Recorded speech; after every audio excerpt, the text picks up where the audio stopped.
Whippo, So, how's your coffee? it's actually pretty good. Yeah. I'm used to getting Starbucks coffee, so actually having a caramel frap taste like coffee is a surprise. So how you been this off season, bro? Pretty good. A Yeah. bit stressful, but otherwise, it's been alright. You've been playing a bit of solo queue as well, TFT. Not much. TFT at the start of the off season, and I started playing Genshin Impact. Oh, I actually have a lot of fun playing that game. how many hours you got in that? Probably 60 at this point.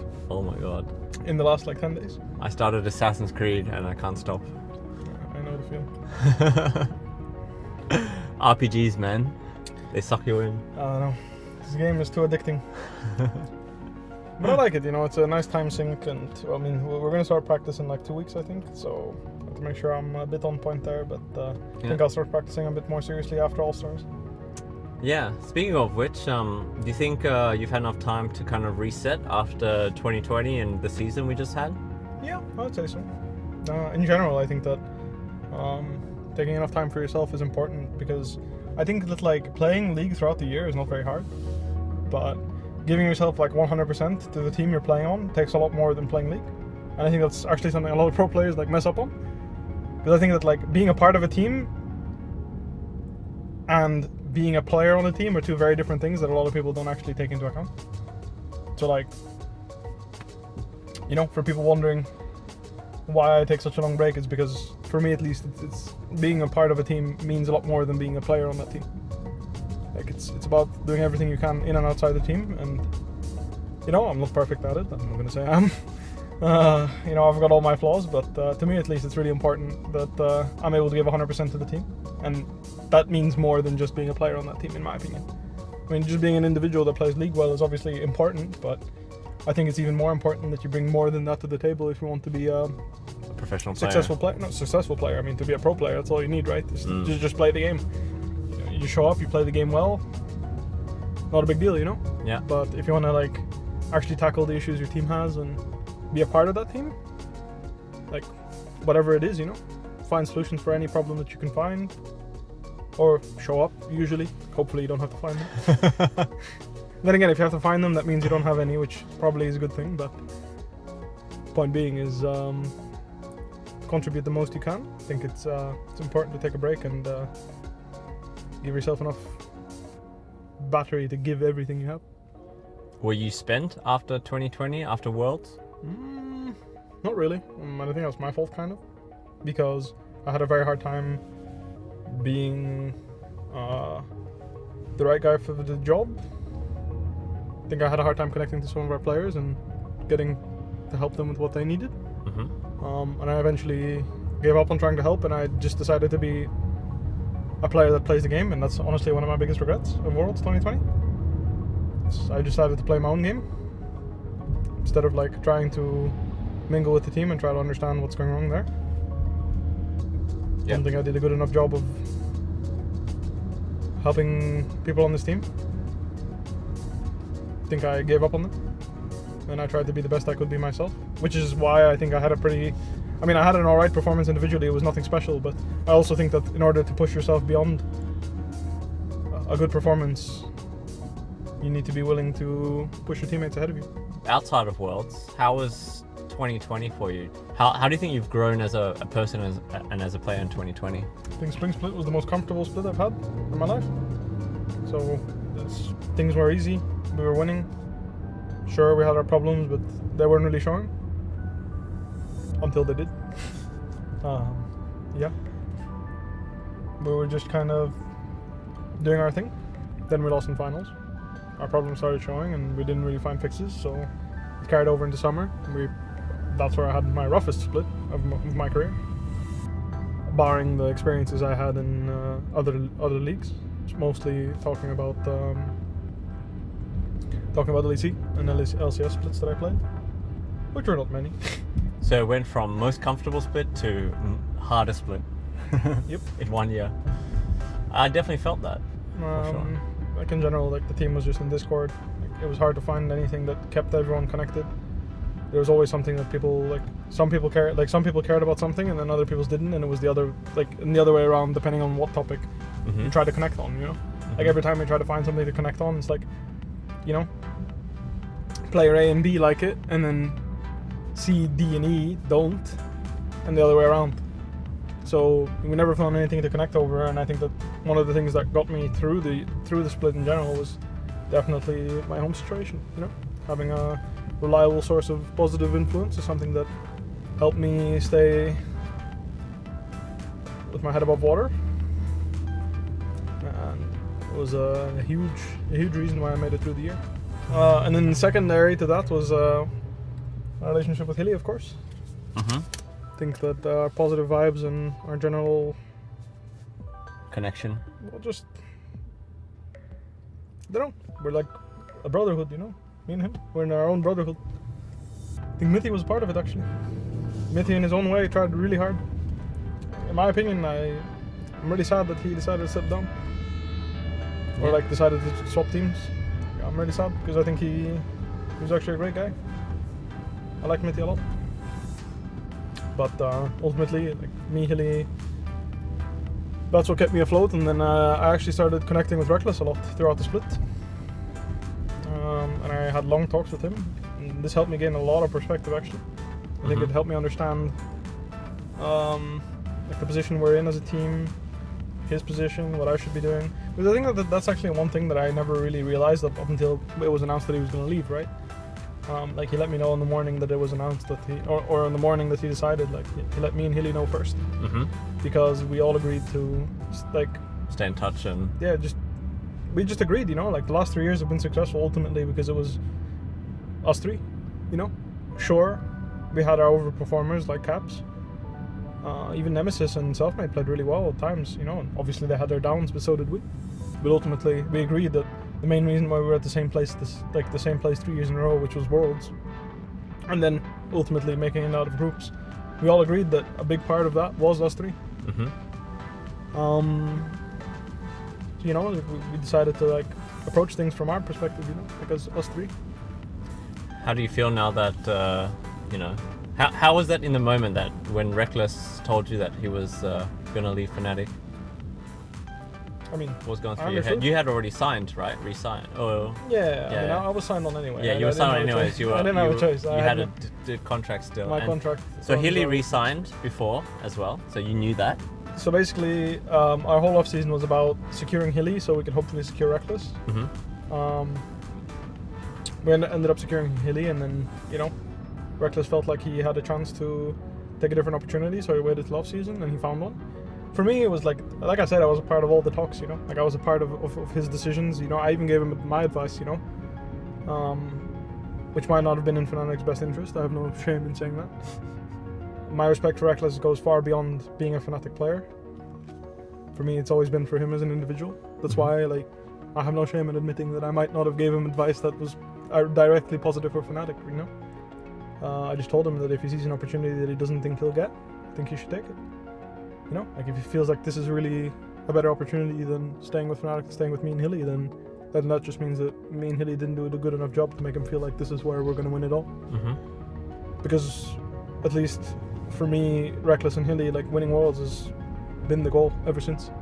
This is it, you know. If we don't win Worlds, then what's the point? Sure, there's a point, but you know, if the goal isn't set to win Worlds, then starting your year is pointless. It'd be nice to see him on the other side. It'd be nice. It's gonna be a banger. It's gonna be nice. I actually wanted to go bot lane just to play against him. Maybe you'll get the opportunity. I don't know. No, I don't think so. Upsets an 80 carry through and through, eh? I would say so, yeah. So yeah, speaking of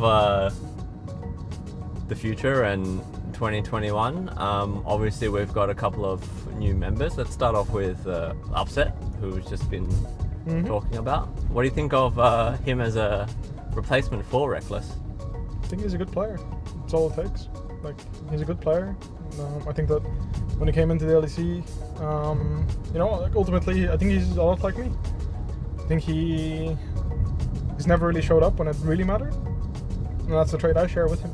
I think that the only tournament I ever really showed up in was Worlds 2018. Yeah, I think that we're very similar as players, and based on the talks we had, he seems like he's someone that understands that it takes more than being a strong individual. Like, I think that's like that's the sentiment that got most from him, is that he really wanted to play with Hilly and me, which is interesting, right? Because I'm like, why would he want to play with me? I've never had a good opinion of this guy, and I was never scared of saying it, right? Like usually people hate my guts because when I speak my mind, I'm not very kind about people. Yeah. Because I don't see a point in it, you know. But ultimately, he told me that he really wanted to play with me and Hilly both, because well, the reasoning why is something I'm going to speculate a bit here, but from what I got, at least, this is the impression I had, is that he wanted to play with us because we were willing to win no matter what, and like we set aside our individual performance for victory. Mm-hmm. We don't really care about how good or bad we look as long as it gives us a chance to win. Mm-hmm. And in general, I think that he, as a player,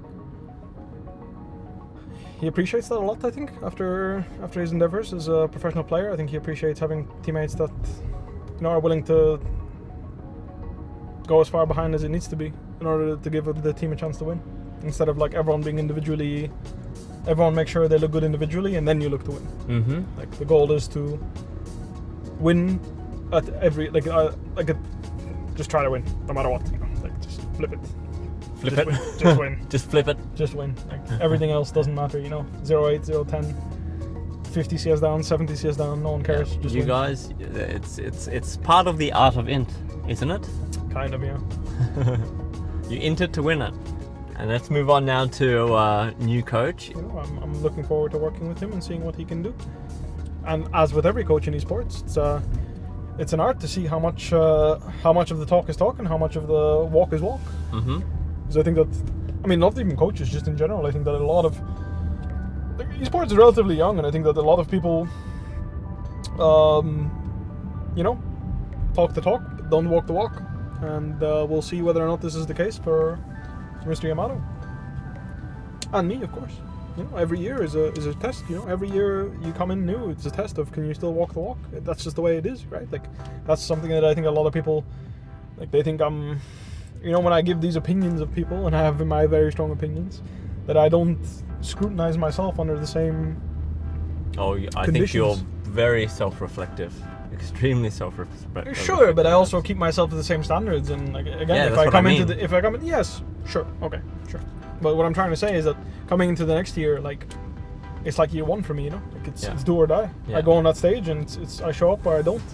Our last new member, who we're going to go pick up in your home country of Belgium, Niski. Yeah. Any thoughts on our new mid laner? I think he was always underrated. I remember that when we were scrimming in 2018, he was the only mid laner that could actually lane against Caps. Mm-hmm. Like from scrims. Like he was the only mid laner that would actually hold his own, even on stage, in my opinion. At least in spring.